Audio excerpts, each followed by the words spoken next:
Bom dia, boa tarde e boa noite. Somos do primeiro ano de Edificações e hoje vamos explicar como funcionava o sistema da Roma Antiga. Primeiro vamos começar falando da fundação romana e quem irá nos explicar é o aluno Manuel Regis. Pessoal, agora eu vou contar melhor sobre a cidade de Roma.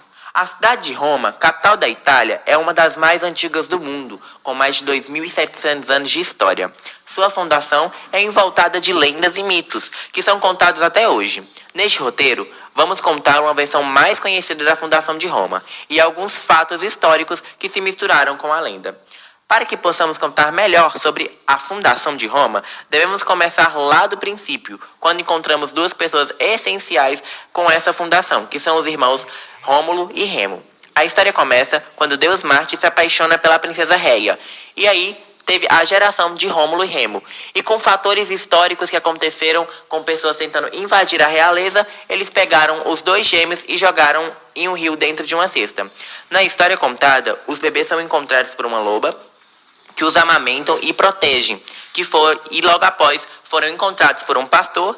Quando maiores, descobriram as suas raízes e foram atrás, assim pegaram o trono e começaram a fundação de Roma. Mas essa ideia é a mitológica. Os cientistas citam outra ideia, com a migração de povos gregos, etruscos e italianos, assim desenvolvendo sua economia baseada na agricultura. A sociedade do Império Romano era dividida entre patrícios, comerciantes ricos e plebeus. Com a implantação do Império, deu-se início à criação de uma ampla burocracia, constituída por meio de critérios censitários. De acordo com a riqueza e rendimento, isso deu origem à nova classe privilegiada de Roma, e pelos comerciantes mais ricos que ganharam espaço no poder por meio do enriquecimento nas expansões territoriais romanas. Agora eu vou passar minha palavra para Amanda, que vai falar sobre o surgimento e a difusão do cristianismo na Roma. Olá, meu nome é Amanda e eu vou falar um pouquinho sobre o surgimento e a difusão do cristianismo na Roma.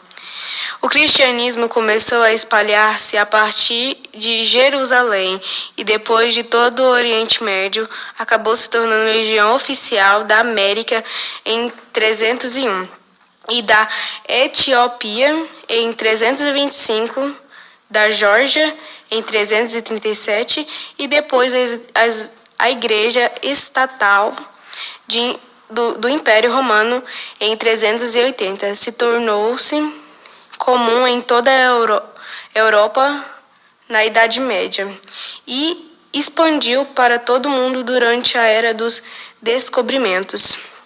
Atualmente, o cristianismo possui cerca de 2,13 bilhões de fiéis, sendo a maior religião mundial, adotada por cerca de 33% da população do mundo e religião predominante na Europa, América, Oceania e a grande parte da África e parte da Ásia.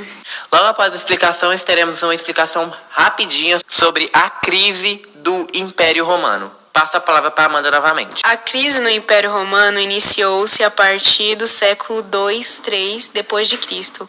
Marcaram-se esse período a crise econômica e corrupção, os sucessivos golpes e assassinatos realizados dos contras-períodos e com elemento final e invasões germânicas. O século III foi marcado por grande sucessão de imperadores, pois um império o que evidencia e a estabilidade desses períodos aproximado de 50 anos. O Império Romano teve cerca de 16 imperadores, muitos deles mortos após considerações.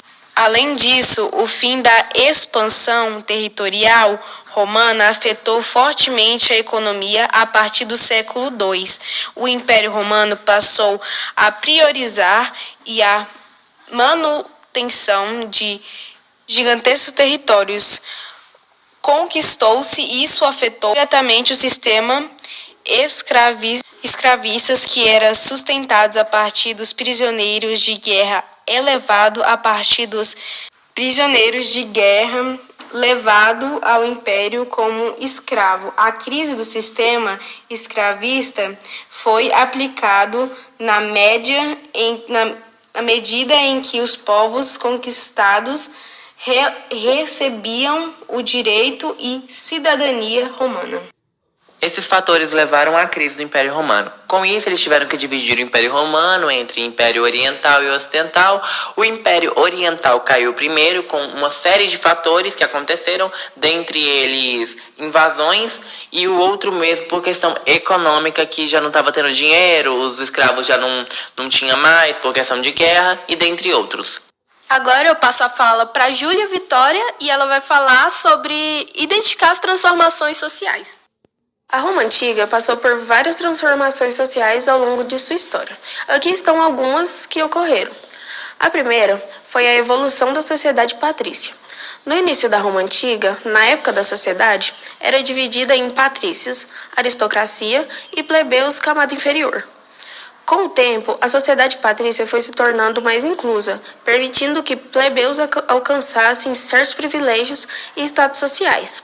A segunda foi a instituição da República. A Roma Antiga passou por uma monarquia para uma república, por volta de 509 a.C.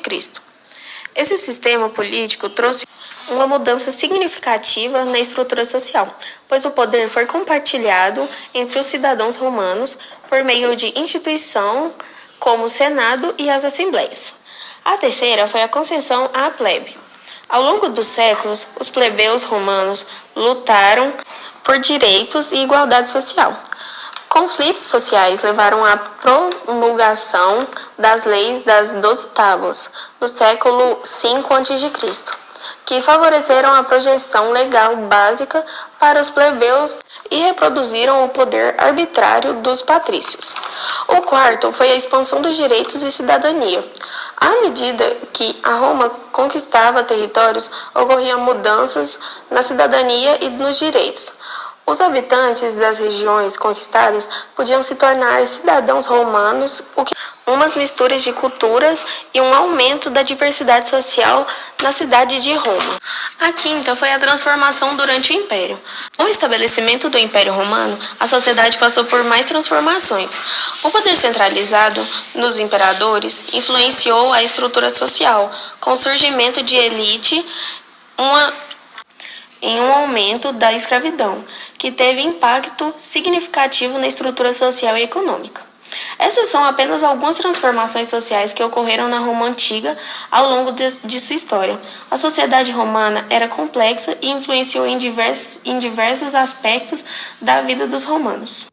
Bom, para compreender pão em circo, é necessário saber o que essa expressão quer dizer. Primeiro, em Roma, houve a denominação da política do pão em circo, onde migalhas de pão e de trigo eram fornecidas gratuitamente à população. Haviam espetáculos públicos em arenas, os gladiadores, para entreter a população, fazendo com que não ficassem revoltados com os seus desempregos e demais problemas sociais. Com isso, durante o Império Romano, eram organizados grandes banquetes e eventos, com teatro, corridas de cavalo e os famosos, porém infames, jogos de gladiadores.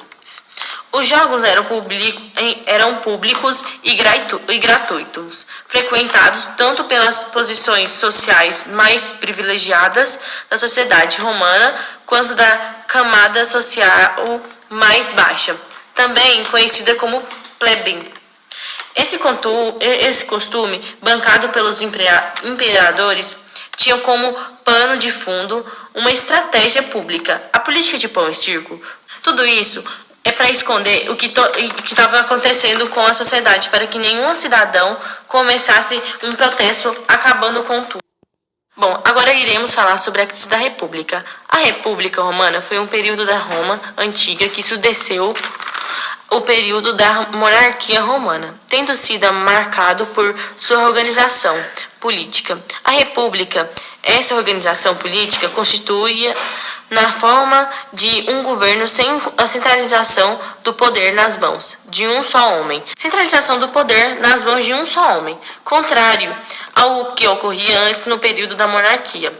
A Roma republicana tinha uma estrutura política que se consolidava com seus cargos magistrais, cujos representantes eram escolhidos em assembleia com forte influência do Senado, que exercia praticamente o controle do governo da Roma durante a República. Esse período incerto de que 5 séculos também é marcado pelo seu desenvolvimento rumo à grande fase do Império Romano. Durante a República Romana, houve um grande desenvolvimento econômico e militar, além da sociedade, além de social e cultural. Com isso, as crises da República Romana referem-se a um extenso período de instabilidade política e agitação social, que culminou com o fim da República Romana e o advento do Império Romano, entre 134 a.C. e 27 a.C. Oi, bom dia. Meu nome é Maria Eduarda Rodrigues. Eu sou do primeiro ano de Edificações e eu vou explicar um pouquinho sobre quais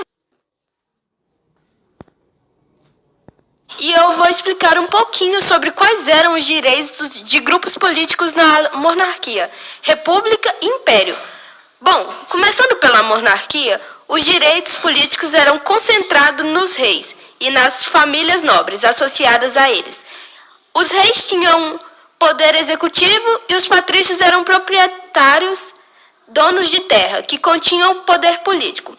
Já plebeus e escravos não continham nenhum direito político. Porém, na República, as coisas mudam, pois as leis passam a ser favoráveis ao povo.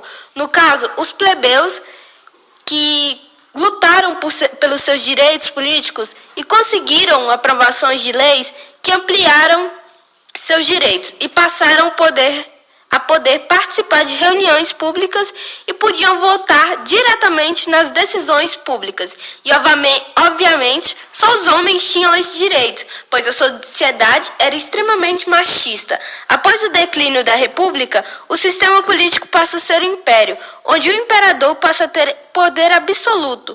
Isso diminui o poder do Senado drasticamente. Só grupos privilegiados tinham direitos políticos e continham um número limitado.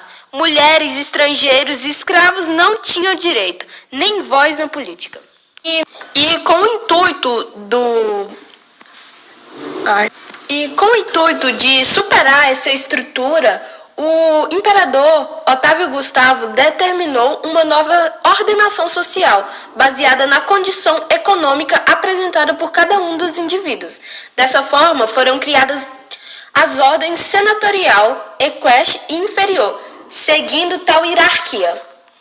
A ordem senatorial era basicamente composta por cidadãos que comprovassem uma renda superior a 1 milhão de centésios, moeda de prata empregada na economia romana daquela época. Os membros da ordem senatorial poderiam se candidatar aos mais importantes cargos públicos existentes em Roma e se diferiam dos demais utilizando uma tarja púrpura em suas vestes. Logo em seguida, os pertencentes da ordem equestre contribuíam uma classe intermediária que teria de comprovar uma renda superior a 400 mil sestercios. Com tal fortuna, ele teria o direito de participar de votações e exercer algum dos cargos públicos disponíveis.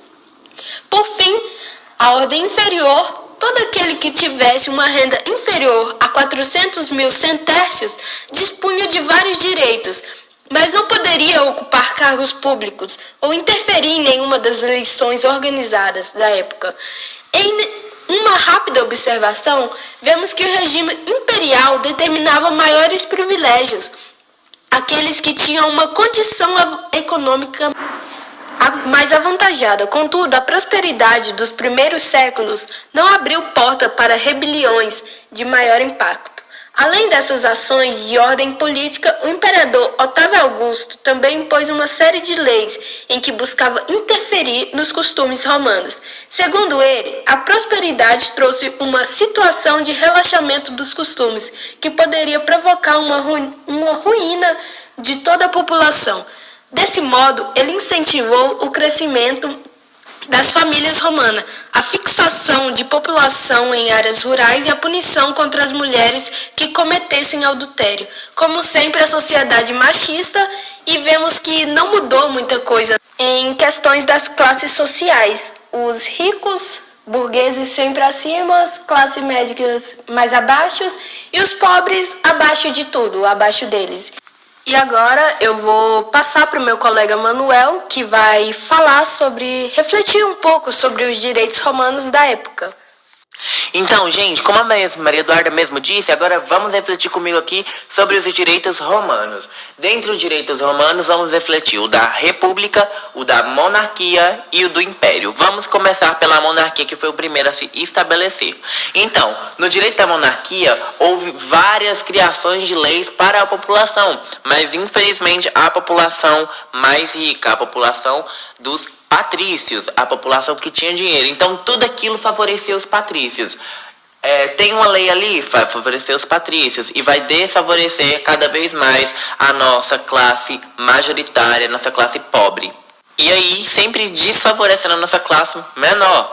E aí, com isso, cada leis criadas, algumas às vezes eram para ajudar, entre aspas, a nossa população pobre, mas era às vezes só no papel mesmo. E como sempre, as mulheres desvalorizadas.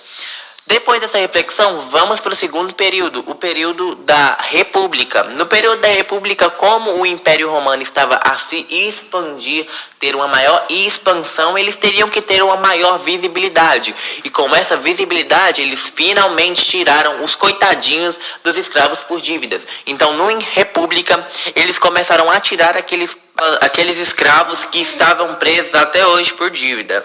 E aí começou uma visibilidade maior para a população pobre, mas sempre desvisibilizando nossas mulheres, porque mulher naquela época, né, como sempre até hoje em alguns estados, era sempre desvalorizada. Nisso, eles foram criando algumas leis. Nisso, o plebeu já começou a subir de patamar, porque como o império se expandiu, o comércio se expandiu junto com eles. E aí tem essa ideia de expansão. Então, na República, a expansão ajuda bastante no direito romano. No Império, como a Roma expandiu horrores, como sabemos que a Roma ela se expandiu pra caralho. Então, a visibilidade teve que ser maior. Por quê? Porque os escravos capturados por guerras já estavam começando a fazer lá suas revoltas, querendo sair daquele patamar onde eles estavam. Então, teve que criar lei para os escravos pararem de fazer revoltas, o pão e circo, e dentre outras leis. Algumas visibilizando os pobres, porém sempre colocando os patrícios em primeiro lugar. Nisso, teve a divisão, do Império Romano, para não ter uma queda maior, com o Império Oriental e Ocidental. Então teve divisões de leis e dentre outros. Mas devemos nos lembrar que o direito romano sempre eram para os patriarcado, para os burgueses. E essa foi a nossa reflexãozinha. Bom, eu e meu grupo agradecemos a cada um de vocês e especialmente o professor João Douglas por estar dando esse momentinho pra gente ter essa explicação. Muito obrigado e um beijo no coração. Beijo.